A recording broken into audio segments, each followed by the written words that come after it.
You're listening to the 1 Corinthians When Immaturity Meets Worldliness series, preached by Pastor Rick Dressler at Maple City Baptist Church in Chatham, Ontario. For more information about Maple City, please visit us online at maplecitybaptistchurch.com. 1 Corinthians chapter 15 this morning. So appreciate the songs this morning. I don't know if you're familiar with the last song that we sung here is Love Vast as the Ocean.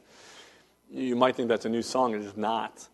It's a song from the great Welsh revivals of 1905 or so, when Scotland and England were taken with revival. It became the song, actually, of the revival service. What a great truth there. And certainly enjoyed that this morning. 1 Corinthians 15, let me do this before I get totally confused. All right. I'm good. All right. I'm good. We come to 1 Corinthians 15, and let me remind you before we get into the context of the message this morning, the writer of 1 Corinthians 15. He is the artist formerly known as Saul. And if you know anything about the book of Acts, you know that Saul denied Christ. He despised his church, and he was certainly dedicated to its destruction. The Bible tells us that this man wreaked havoc for the church of Jesus Christ.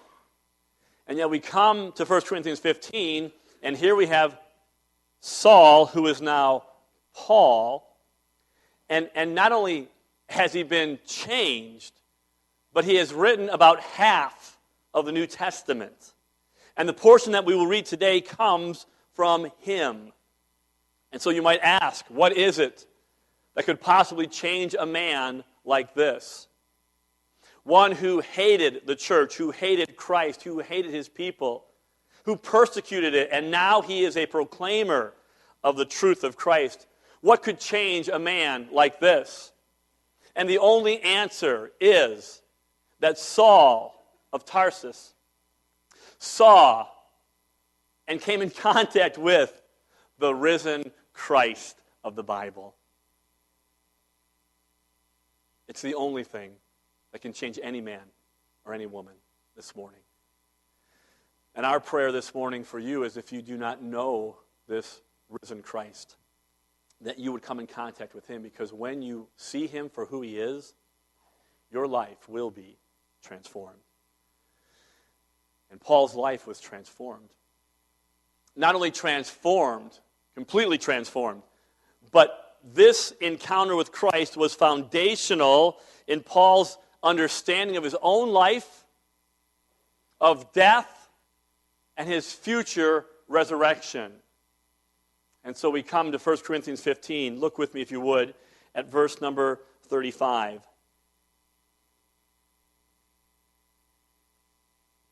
But some man or some woman or someone will say, how are the dead raised up? And with what body do they come? And I'm aware this morning we have our young people with us today. We've landed right in the middle of this text. It is dealing with some deep, thought-provoking, and soul-searching topics. This morning we will talk about death. We will talk about resurrection and what that means. And I want you to listen, not as a child, not only as a child, but as adults this morning, because these are issues that relate to all of us today. When I was a child, my parents would pray with us before we went to bed. And this is the prayer that they would pray. Now I lay me down to sleep. I pray the Lord my soul to keep. If I should die before I wake, So your parents did the same thing. And I think it was meant to comfort us as we went to bed. Can I be honest? It was terrifying. It's like this is what I want to think about as a child before I go to bed. I might die. Who does that? And so at a very early age, this topic troubled me. I come from a family who because of their background, longevity of life was not in the cards for most of them. Alcoholism, drug abuse, mental illness, suicide, and 2 murders. And so it was not uncommon for us growing up that in the middle of the night, about 2 or 3 in the morning, you'd hear the phone ring. And you knew that someone had passed away. It reminds me of what the writer of Hebrews says in 2:15. He says, Christ came to deliver them who through fear of death were all their life subject to bondage. And there's this idea of death can be terrifying and fearful. And we acknowledge that today. And so then you have a loved one who passes away, and then you have the funeral. And you go and you see this corpse in a funeral. I'm so glad my family didn't have Facebook back then, because they were weird. Taking pictures and posting, and they would have done those things. They were bizarre. And so yes, these questions, okay, wait, here's death, and now here's a body. Now what happens to this? It's questions that not only children ask, but adults ask. I don't know if you are familiar with the story of Roger Williams. Roger Williams came to America and came to Rhode Island, actually. He started the first Baptist church in America. Godly man, about the 1600s. And he was a proponent of religious liberty, separation of church and state. He was an abolitionist. He was a good man. Did a great work when he came. But of course, he passed away. And years later, I don't know how much later, but years and years later, they were doing some excavating around his plot, and they found that an apple tree that had been planted before, the root of the apple tree penetrated the head of the casket. And the root worked its way through down his spine, and it forked at his legs. And the apple tree, after all those years, was living off the decaying matter of Roger Williams, and what it did was it transmuted the body into wood and fruit. Apples. And people, unbeknownst to them, have been eating apples for years and consuming, in some way, Roger Williams. Be careful what you eat this afternoon. And so I don't know if the Corinthians had experienced something like that, but they come to Paul now and they have questions. They have questions about the resurrection. And you need to know this. It's not that they didn't believe that we would live again. They did believe that. What they had trouble with was, well, you see it in the question, how are the dead raised up? They believed in a spiritual resurrection, that our spirits would live again, but this flesh, there's no way it's going to stand up again. Maybe they had Roger Williams stories of their own, and they realized the decay process. But it's like, wait a minute, how are the dead raised? We don't get it, Paul.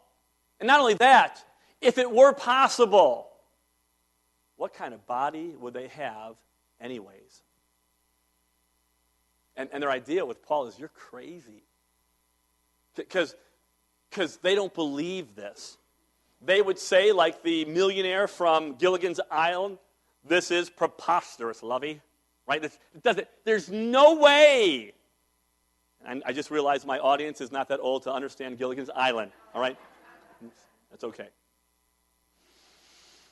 And so Paul now is going to help them and direct them.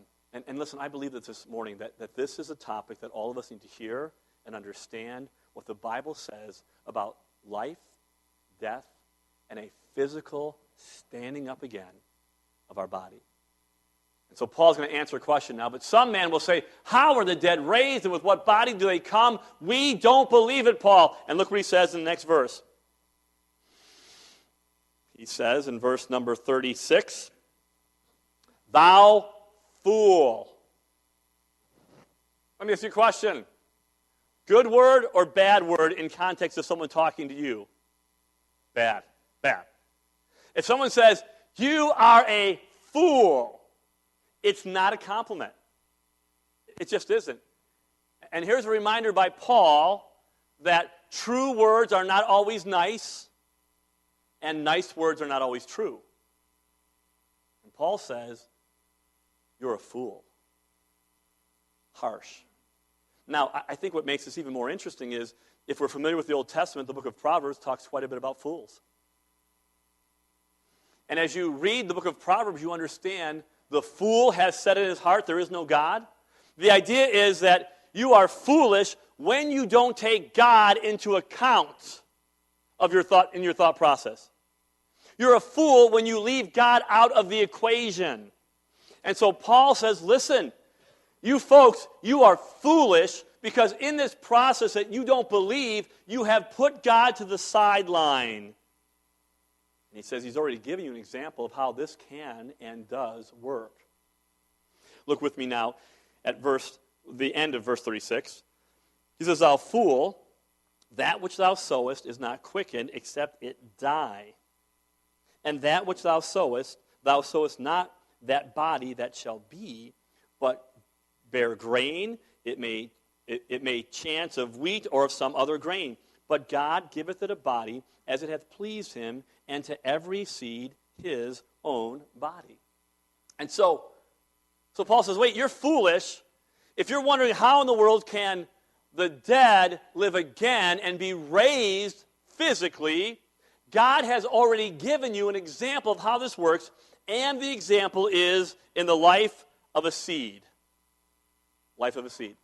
I need our young people here, I need a couple of volunteers. Damon, will you help me? I need another volunteer that I have not used before. Your brother? Okay. Zach? Okay. Oh, okay. That's good. Just stand right here. I know you want to be behind the pulpit, but stand right here. All right. Zach right here, okay? Now, I want you to help me with something this morning. Oh, you know what? Come on the platform. Wouldn't that be great? Come on up here. Yeah, that's good. You come right here. All right? And you're right there. Okay. I'm going to give you something now. And I'm not going to put this in your hand, but I want you to see what I have here, okay? Do you see that stuff in there? You see that? Okay, put your hand out. Do you know what that is? Okay, just hold on to it. It won't bite you, I promise. Okay? Okay? Zach, I'm going to give you something now, okay? Put out your hand. Okay.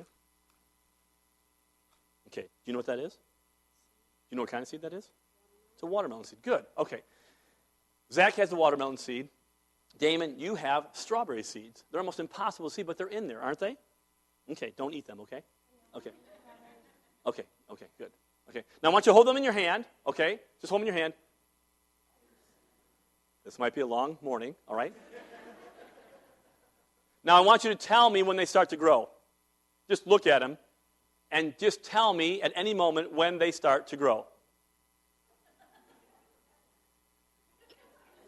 Are they growing? They don't. Yours not growing either? Okay, they're not growing. And guess what? They won't. I was talking to one of our farmers the other day, and he told me that there's actual seeds that they found in the pyramid that are still dormant over thousands of years, and yet, given the right condition, they will grow.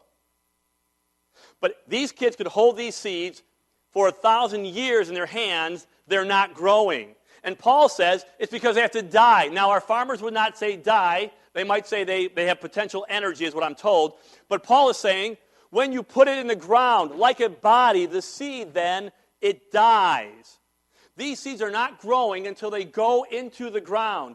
And so, let's just pretend we plant them in the ground, okay? And we have farmers here this morning. I'm not talking to our pork farmers or our sheep farmers. This would not work for you, okay?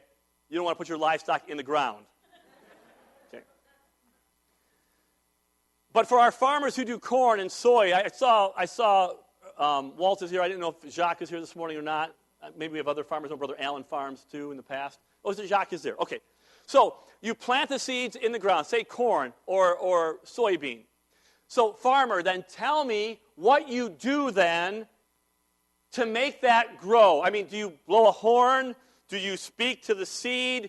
Do you shock the ground? Do you stomp on it? What do you do then to make that seed grow? What? You're not a farmer. Be quiet. Walt, what do? You do nothing. Jacques, you do nothing, right? You pray. You pray. Because there's nothing you do.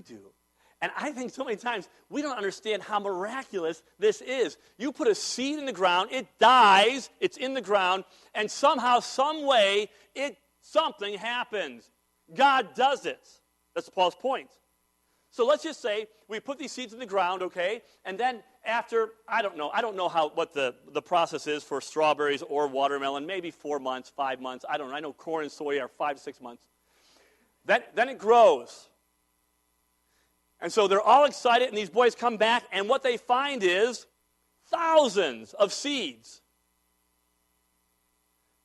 Millions of watermelon seeds now have sprouted up where they planted these, right? No, that's not what happens. What comes out of this bag is this. That's a strawberry. Oh, you don't like strawberries? Okay. You like watermelon, don't you? Switch the seed. It goes this way. Go ahead. And that's what happens. That seed, you can eat it. It's good. Thank you. Boys can sit down. I'll take your seeds. You take the food, okay? Thank you. I think we see this so many times in our life, we don't even understand how amazing that transformation is. That this seed produces beautiful fruit. It really is. It's amazing. It's simply amazing. And here's Paul's point. How can a body be raised from the dead? The same way a seed is. Transformation can occur. And here's the point. God chooses to give the seed a different body. It's the same, but it's not the same. The seed which is sown or planted is not identical to what's grown, but they're related to each other. Okay? That watermelon seed will never be an apple tree. It has the DNA, the engineering, whatever, the makeup inside of it. It is only going to be watermelon. And the same for the strawberry. But when it comes forth from the ground, it's still essentially the same, but it's different. It is not identical. And these are the lessons that Paul is using to believers to say, wait a minute, you want to just say, poo-poo the idea of a resurrection? I'm telling you, God has already daily done this in our lives, and we see it through that of a seed. And there's lessons for us to learn this morning about that. Are the dead going to rise up again? Absolutely, is what Paul's saying. And here's some things to consider. Number one, life comes from death. It does. That's the way this world works today. Life comes from death. You folks who like to eat steak, okay, that walking steak has to die. Do you understand that? Because if you're going to live and you need protein, that cow dies, you go to the barbecue and live. It's a good deal for us. Say, that's why I'm not a carnivore or a meativore or a cheeseburger, whatever. I'm a vegetable guy. I'm a vegetable girl. I'm a vegetarian. I'm a vegan. Can I tell you something? When you pull that carrot out of the ground, it's dead now. You killed it. It's not. It is. I'm telling you the truth. It's dead. It's dead. And yet, you take that carrot, and through its death, it gives life. Paul's trying to tell us something about our own bodies. Life comes from death. And for the death of the believer, there is life. Not only that, he says, in this death, in this process of transformation, we will know ourselves to be ourselves. The strawberry seed produces a strawberry. The watermelon seed produces watermelon. And our bodies will produce a body. It's not as if in the resurrection we have no idea who we are. Am I a watermelon? Am I a cow? No. We will be known ourselves as ourselves. And then this is a point that I think maybe sometimes we miss in this whole process, is that when you look at a seed, there are good seeds to eat. I get it. Sunflower seeds, pumpkin seeds. But I don't want to be eating a gallon of strawberry seeds or a bucket of watermelon seeds. What is produced from the seed is better. It's better. What Paul is telling believers is this. Death, yes, but what's produced is better. It's far better. And so he answers the first question. Now here's the second question. So, if that's what you're telling us, Paul, that we're going to live again, with what body? What will that body look like? Right? And again, this is not a kid's question. This is a question for all of us. We think these things, and Paul now, by the Spirit of God, is going to give us answers for this. So the second question is, well, what kind of body are they going to have? Look at verse 39. All flesh is not the same flesh, but there is one kind of flesh of men, another flesh of beasts, another of fishes, and another of birds. Okay? So, Paul's making a point. Stay with what he's saying. He says, okay, you want to know what body you'll have, what it'll be like? I want you to know this first. All flesh is not the same flesh. Okay, I use these two guys. I need one more. Do you want to? Come on up here. Amy. Come on this way, sweetheart. Yeah, come on this way. Okay. Okay, I want you not to look. I want you to put your hand in the bag. Do you trust me? This is a smart girl. Do you trust me? Psst, no. Okay. But I'm asking you to trust me now. Put your hand in the bag and just feel what's in the bag. But don't look. Okay, put your hand in the bag. Okay, feel it? No idea. But what does it feel like? Wool or fur, okay. Now, can I ask you a question? That doesn't feel like your mom, does it? Unless she wasn't shaving all winter. Okay? No, it doesn't, right? And you're right. It's not wool, but it's kind of furry, right? This is what you felt, right? You can sit down, sweetheart. I would give it to you, but this is David's. I got to get him to before he goes to bed tonight. Okay? So I will have it for you, sweetheart. Don't worry, all right? It's for you. Okay? And so what's the point? The point is, and Paul makes it clear, all flesh is not the same flesh. It's different. There's flesh of human beings. There's flesh of animals. There's fur. There's fish. There's birds. He goes on in verse number 40. There's also celestial bodies, heavenly, and bodies terrestrial. Those are earthly. But the glory of the celestial is one, and the glory of the terrestrial is another. There is one glory of the sun, and another glory of the moon, and another glory of the stars. For one star differeth from another star in glory. And so, he's already told us that God chooses to give the seed a different body. We just learned that. And now he's going to tell us that God is not restricted in what kind of body he can give to any creation. Get this. God is not restricted to what kind of body he can give to any creation. He's just giving us examples of that. And so what he's saying is, no matter what it is, there's variety in God's creation. Whether it's flesh, fur, or the far-flung galaxies, the sun, moon, and stars, God, the Creator, created those things. There's variety, and he can choose that. And not only is there variety in these different bodies, but there is great value in these bodies. There's a wonderful renown for each of them. And I just want to stop here because I think this is one of those areas that we as believers get kind of confused with the material world. There are too many Christian people who think the world is just bad, it's all evil, it's not good, we need to hate everything. But that's not what Paul is saying here. That's not what the Bible says. This material world that God has created in its original state, he said, it is good. It is good. It is good. It is good. And our attitude about the world needs to change. Listen to me.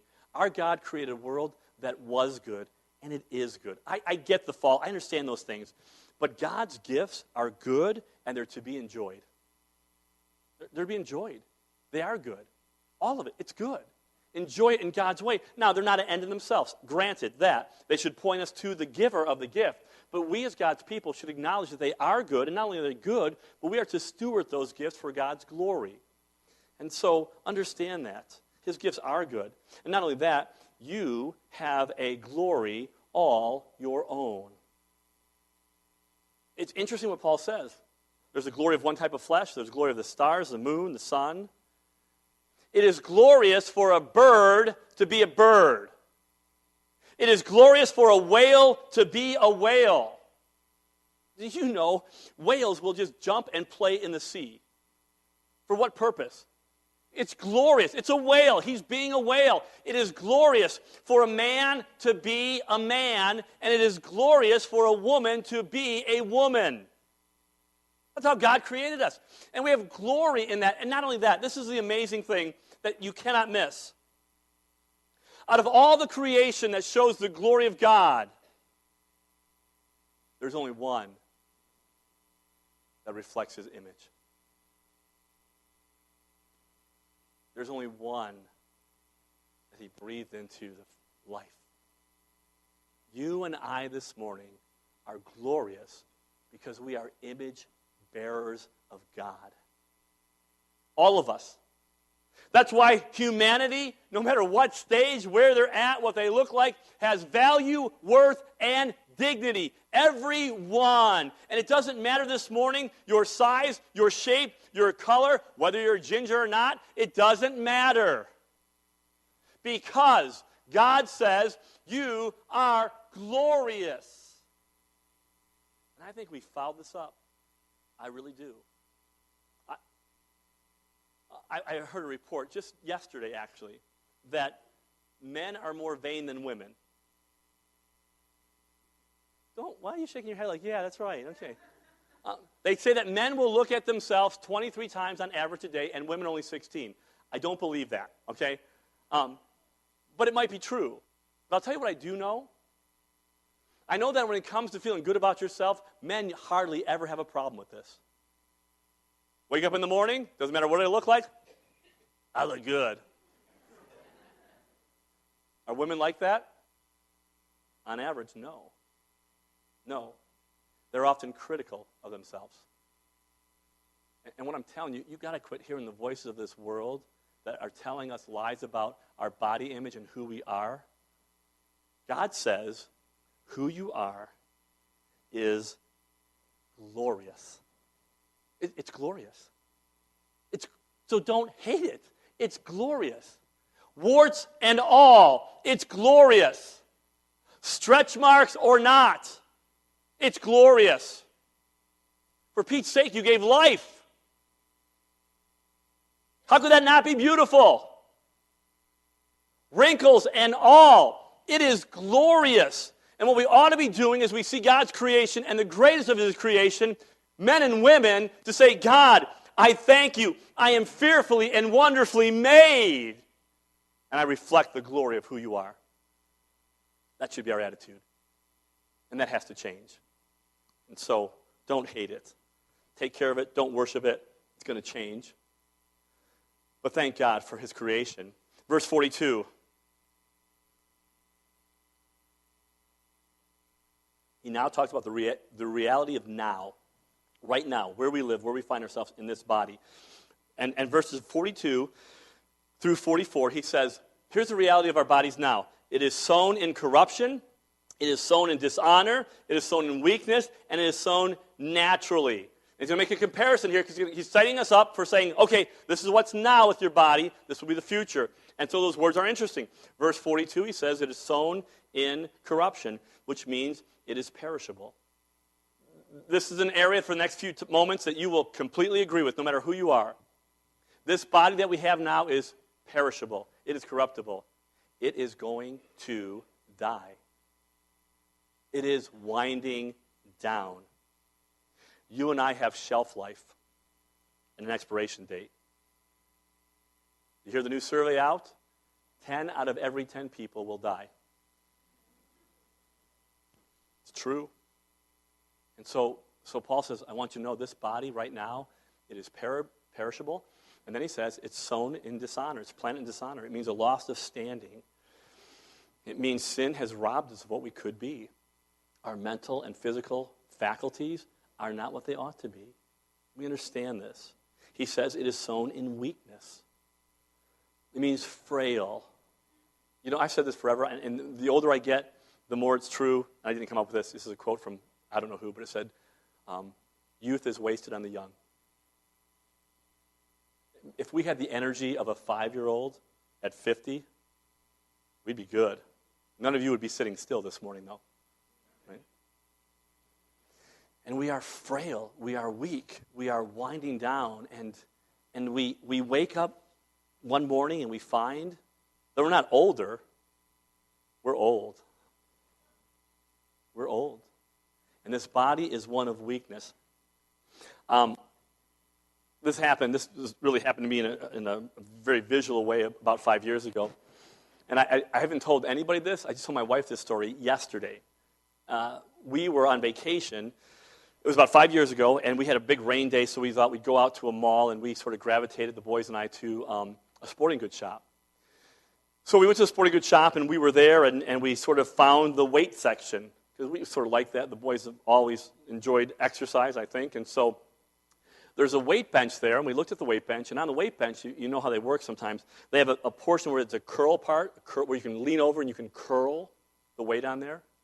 And on this display, I don't know how much weight was on there. I think it was about 10,000 pounds, but it wasn't quite that. But it was heavy. I mean, 45-pound plates on each side, and then other plates. It was extremely heavy. So the boys looking around, and so I'm on vacation. It was a good vacation, probably gained about 20 pounds, but a great vacation. And so I sat on the bench, and I went to curl this weight. And it was like, ugh, and I'm feeling popping, and it was just not good. It wasn't happening. Maybe 4 inches, and I let it drop, and bam, the whole earth shook, right? So I got up and walked away, and I thought, man, that's a lot of heavy weight. And no sooner had I gotten off the bench that AJ sat on it. And he took that weight and pumped out 5 reps of that weight. I was devastated. I'm still devastated. And he's like, this is the apex of his manlyhood. And he stands up, he's pounding his chest, he's thinking, this is great. I finally did it. The old man is weak, and I am strong. It's sobering, is it not? If you've not been there and you have boys, you'll understand this. There comes a day when it's like, I should have hurt you last week, so you remember. We are weak. We're sown in weakness. And then he says, it's a natural body. It's designed for life on earth, the realm in which we live. And so, the point is, since God is not restricted to what kind of body that he can give any creation, he says, this body you have now is made for earth. You need a better body. You need one that is designed for eternity. And so he says, the new body will not be corruptible. It will be incorruptible. It will never die. It will live forever. He says not only will it not be corruptible, be incorruptible, he says it will be a glorious body, perfect and pleasing, serving and enjoying God. Could you imagine a body that you possess that can love people without malice and insincerity and other motives, but truly love like you were made to love and to serve and to worship? It will be glorious. He says then, it will be sown in weakness, but it will be raised in power. In power. No longer weak in any respect. No more, the hip is bothering me again. The joints are aching. Cancer is eating. The chronic pain will be done. And he says, it will be spiritual. It will be a body that is made to live in God's presence forever. Forever. Let me give you a quote by David Garland. If we can get it on here, it'd be great. Sometimes it freezes, but a lot to be said, but let me read it for you. He says, for Paul, resurrection is not the resuscitation of a corpse, what is mortal will be changed by the power of God, so that those who are raised will be given a body that is consistent with its new celestial habitat. The polarity between earthly and heavenly existence will be bridged by the power of God, who will not raise mortal flesh, but will give those resurrected a new, glorious, and spiritual body. And what he's saying is, when Paul's talking to us, he says, listen, in that moment, death will no longer have dominion over us. The decay, the deterioration, it will all be over forever. Verse 44 now, he goes on. It is sown a natural body.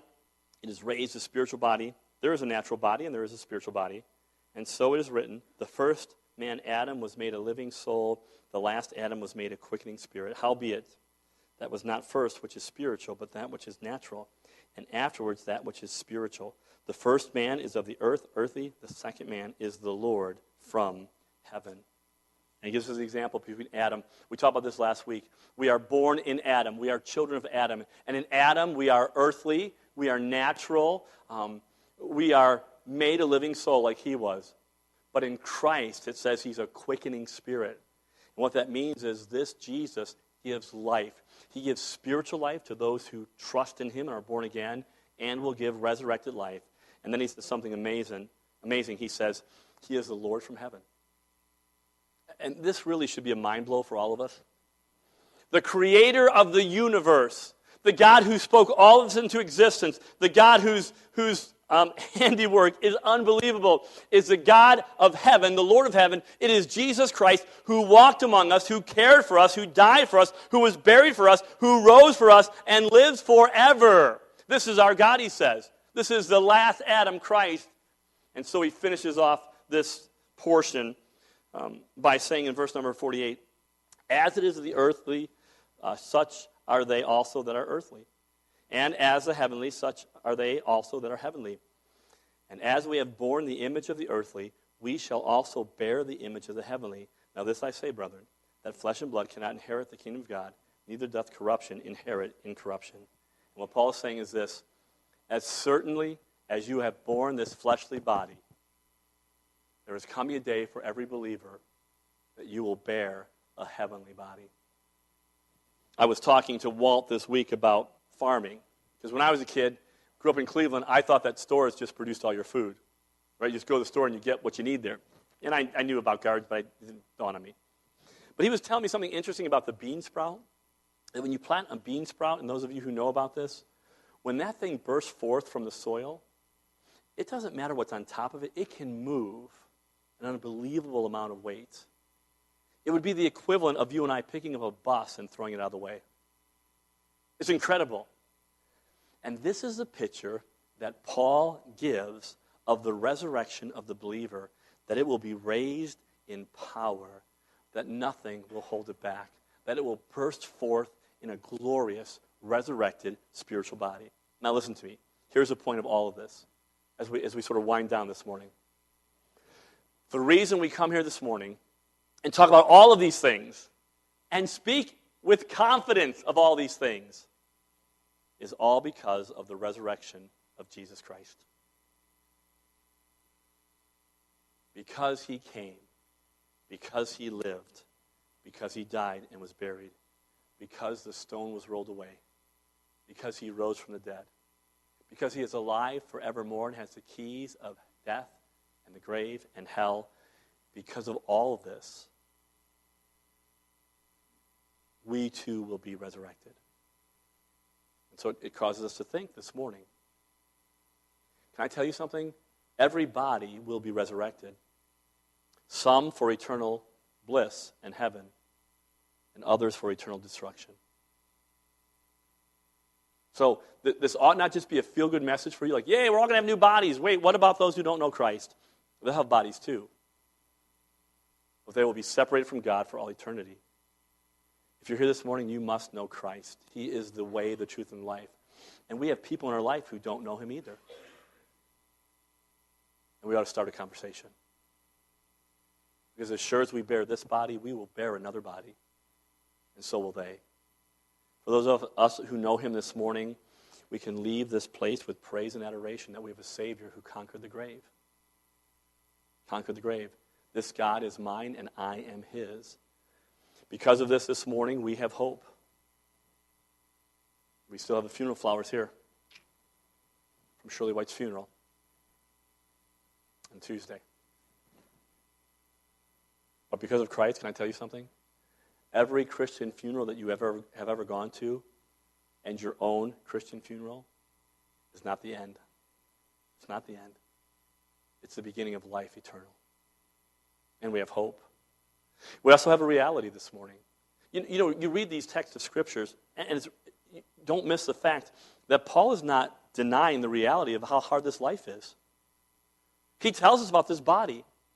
Christian people aren't oblivious to what life is about. We know better than anyone the consequences of sin. We know there is death. We know there is sickness. We know there is sorrow. We know there is failing. We know there is sin. We know there's frailty. We know that there's pain. We know all of these things. It keeps us in check with the reality of this life. It's not some pie in the sky, smile all the time. Listen to me. There are times that we weep. There are times that we cry. There are times that we don't know why. And we long for it all to stop. We get it. We understand. We know what this life is about on this planet. We don't deny it in the world, or we don't deny it in ourselves. But we need not be defeated, because we understand it will not always be the case. Let me read in closing 2 Corinthians chapter 1. Again, the words of Paul, starting at verse number 7. He says, "And our hope of you is steadfast, knowing that as ye are partakers of the suffering," talking to believers, "so shall ye be also of the consolation," or comfort. "For we would not, brother, sister, have you ignorant of our trouble which came to us in Asia, and were pressed out of measure above strength, insomuch that we despaired even of life. But we had the sentence of death in ourselves, that we should not trust in ourselves, but in God, which raises the dead." In verse number 10. "Who delivered us from so great a death." Has he not, through his salvation, delivered us from so great a death? That we will never experience the wrath of God. It will never be poured on our head. He has delivered us from so great a death. "And doth deliver us." That means he is in the process of delivering us. Where you find yourself, God is not unaware. He knows. He understands. He is touched with the feeling of our infirmity.